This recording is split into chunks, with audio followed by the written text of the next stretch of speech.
Kenapa saya bilang sangat bangga? Karena di dalam Undang-Undang Nomor 19 2019 tersebut, perubahan dari Undang-Undang Nomor 30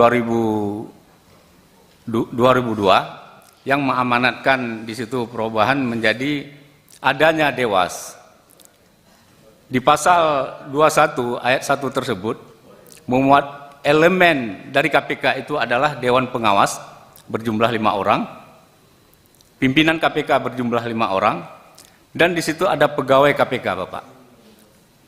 Di situ yang sangat diperlukan dalam undang-undang tersebut yaitu adanya tugas-tugas Dewas yang dimuat dalam peraturan Dewas, yaitu peraturan nomor 2/2020, yaitu yang pertama mengawasi pelaksanaan tugas dan wewenang KPK. Ini Bapak, sebagai Dewas, dalam hal mengawasi dan tugas wewenang KPK tersebut bukan membatasi kegiatan KPK. Dia hanya mengawasi apabila terjadi pelanggaran, kesalahan-kesalahan yang dilakukan oleh pimpinan KPK atau pegawai KPK akan dilaksanakan sidang kode etik. Itu dimuat dari mana, Bapak? Dari aturan-aturan yang ada dalam penyelidikan. Adanya laporan dari masyarakat, adanya pengawasan eksternal seperti DPR, memberikan informasi kepada Dewan Pengawas. Di situ Dewan Pengawas melakukan penyelidikan, dan penyidikan ada enggak pelanggaran-pelanggaran yang dilakukan oleh pimpinan KPK dan pegawai KPK, Bapak. Jadi di sini yang biasanya terjadi dalam penyidikan itu terjadinya banyak pelanggaran. Karena kewenangan yang sangat besar dimiliki oleh pimpinan KPK dan pegawai KPK inilah yang diperlukan pengawasan yang melekat. Dalam arti kata bukan pengawasan melekat membatasi gerakan-gerakan dari pegawai KPK dan pimpinan KPK, Bapak. Di dalam peraturan Dewan Pengawas KPK tersebut, yang namanya tadi penyadapan, penggeledahan, dan penyitaan, berdasarkan putusan Mahkamah Agung, berdasarkan putusan Mahkamah Konstitusi nomor 71 PPPU 17 Romawi 2019, tanggal 4 Mei 2021, Dewan Pengawas tidak memiliki kewenangan lagi dalam hal memberi izin atau tidak memberi izin penyadapan, penggeledahan, dan penyitaan. Ini yang sangat kita sayangkan, Bapak. Kenapa ini dicabut oleh Mahkamah Konstitusi? Sedangkan pelanggaran yang banyak terjadi dari pegawai penyelidikan tersebut yaitu di penyadapan. Sebagaimana dikatakan tadi, penyadapan tidak boleh sewenang-wenang, tidak boleh melanggar aturan. Ini penyidik biasa melakukan pelanggaran-pelanggaran di sini. Di sini kita akan melakukan pengawasan melekat. Dalam arti kata, kalau toh ini sudah dicabut, maka Dewas sangat susah untuk melakukan pengawasan terhadap penyadapan, penggeledahan, dan penyitaan. Apalagi di dalam penggeledahan, Bapak. Sebagaimana disampaikan tadi, bisa saja penyidik melakukan penggeledahan sesuka hatinya. Biasanya penyidik melakukan penggeledahan karena sesuka hatinya, menggeledah rumah orang yang kadang-kadang bukan rumah yang melakukan tindak pidana. Ada yang menggeledah rumah orang tuanya, mengatakan bahwa ini mobil mewah orang tuanya harus disita. Sedangkan dari penyelidikan tidak terarah ke orang tuanya. Tidak ada kaitan dana yang masuk ke orang tuanya. Tapi di situ dilakukan penggeledahan. Karena apa? Indikasinya nanti penyidik tersebut bisa mendapat keuntungan-keuntungan dari penggeledahan tersebut, dari penyitaan-penyitaan yang tidak ada kaitannya dengan tindak pidana. Yang berikutnya di penyitaan yang tadi saya sampaikan, barang-barang orang. Sebenarnya di dalam penyelidikan itu kita sudah jelas barang apa yang akan kita sita, surat apa yang akan kita sita, dokumen apa yang sudah kita sita. Karena apa? Kita di dalam penyelidikan, dalam hal pengawasan penyelidikan itu, kita melakukan gelar perkara, Bapak. Begitu kita terima laporan, kita melakukan gelar perkara. Yang melaporkan ini ada unsur apa dia melaporkan hal tersebut? Apakah dia sakit hati? Apakah memang dia loyal kepada negara ini untuk melaporkan apa yang terjadi dalam kasus tersebut?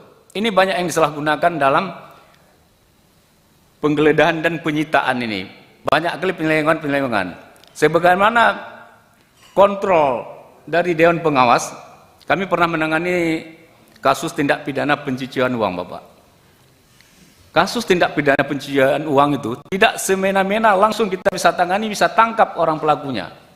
Di sini ada pengawasan, yaitu PPATK. Tidak memberikan izin langsung untuk melakukan pembukaan rekening bank. Disitulah pengawasan yang cukup bagus saya lihat. Penyidik harus menggelar dulu perkara di PPATK untuk menjelaskan siapa tersangkanya, apa barang buktinya, rekening siapa yang harus dibuka, rekening siapa yang harus dilihat rekening korannya. Ini digelarkan dulu. Tapi di sini di Dewan Pengawas setelah dicabut oleh Mahkamah Konstitusi, kewenangan-kewenangan yang cukup rentan terjadi kesalahan-kesalahan, penyelewengan-penyelewengan di situ, ini sudah dicabut, Bapak. Jadi ini sangat kita sayangkan. Tapi kami sebagai Dewan Pengawas tetap mengawasi adanya laporan dari masyarakat. Kita tetap mengawasi apabila ditemukan pelanggaran, di situ ada pelanggaran ringan, pelanggaran berat, pelanggaran sedang. Nah, itu ada tahap-tahapnya, Bapak. Jadi di situ kita akan melihat bagaimana konsekuensi dari tugas Dewan Pengawas tersebut. Menerima dan menindaklanjutin laporan dari masyarakat itu tetap kita atensi. Matanya Dewas juga ada di dalam masyarakat untuk melaporkan hal-hal penyelewengan yang dilakukan oleh pimpinan KPK maupun pegawai KPK. Apa yang terjadi di dalam Dewas terdahulu, mungkin ini jadi pelajaran bagi kami yang mungkin terpilih menjadi Dewas yang akan datang. Kenapa terjadi miskomunikasi antara Dewan Pengawas dengan KPK? Ini kemarin mungkin banyak terjadi ego sektoral, Bapak. Dewas merasa dia harus mengawasi sampai ke dalamnya penyidikan, sedangkan pimpinan KPK merasa dia paling hebat, aku paling jago, aku pimpinannya, aku yang pegang anggarannya. Ini yang akan kita bentuk ke depan ini. Duduk bersama, membuat aturan-aturan bersama untuk menjaga KPK yang lebih bijaksana dalam menangani kasus-kasus korupsi yang diharapkan oleh masyarakat, bahwa KPK bisa menangani korupsi yang lebih bagus dan bijaksana dalam penanganannya, tidak sewenang-wenang, Bapak. Yang berikutnya, kami akan melaksanakan sidang kode etik yang sebagaimana disampaikan tadi. Apabila pelanggaran dilakukan atau sanksi yang dilakukan oleh pimpinan KPK dan pegawai KPK, ada di situ pelanggaran ringan, pelanggaran sedang, dan pelanggaran berat. Klasifikasi dampak atau kerugian sebagaimana dimaksud dalam ayat 2, dampak atau kerugian terhadap kedeputian atau sekretariat termasuk pelanggaran ringan. Dampak atau kerugian terhadap komisi termasuk pelanggaran sedang. Kalau itu dampak terhadap kerugian negara, terhadap negara termasuk pelanggaran berat, itu bisa dicabut haknya atau mengundurkan diri sebagai pimpinan KPK atau pegawai KPK dan diberhentikan oleh Dewas dengan usulan DPR, Bapak. Menyangkut pelanggaran sidang kode etik, ini akan kita lakukan apabila kita temukan, bukan sewenang-wenang membatasi penyidik atau penyelidik kalau toh itu ada laporan dari masyarakat.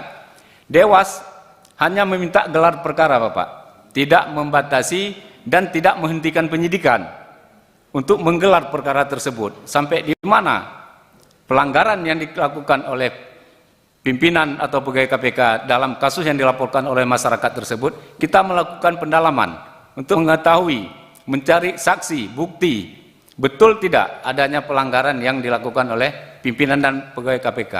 Kalau toh itu tidak, kita akan merespon laporan masyarakat tersebut untuk kepuasan masyarakat tentang laporan tersebut. Kalau toh itu melanggar kode etik, kita akan lakukan sidang kode etik. Kalau toh itu tidak melanggar kode etik, kita akan menyampaikan kepada pelapor sehingga pelapor puas dalam pelaporannya bahwa ini bukan pelanggaran kode etik yang dilakukan oleh pimpinan KPK dan pegawai KPK.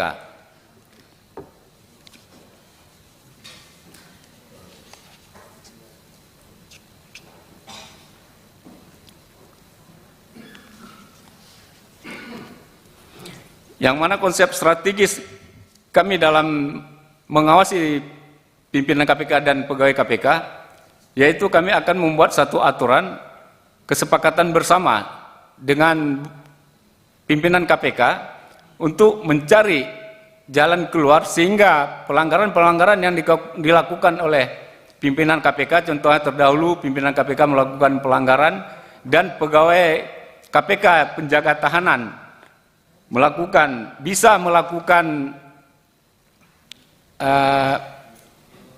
mendapatkan keuntungan bagi dia. Ini sangat rentan mengingat penempatan pegawai KPK itu terlalu lama, Bapak. Terlalu lama di suatu tempat sehingga mereka melakukan kolusi nepotisme di dalamnya untuk membuat satu geng yang bisa memeras tahanan-tahanan tersebut untuk mendapatkan keuntungan bagi mereka.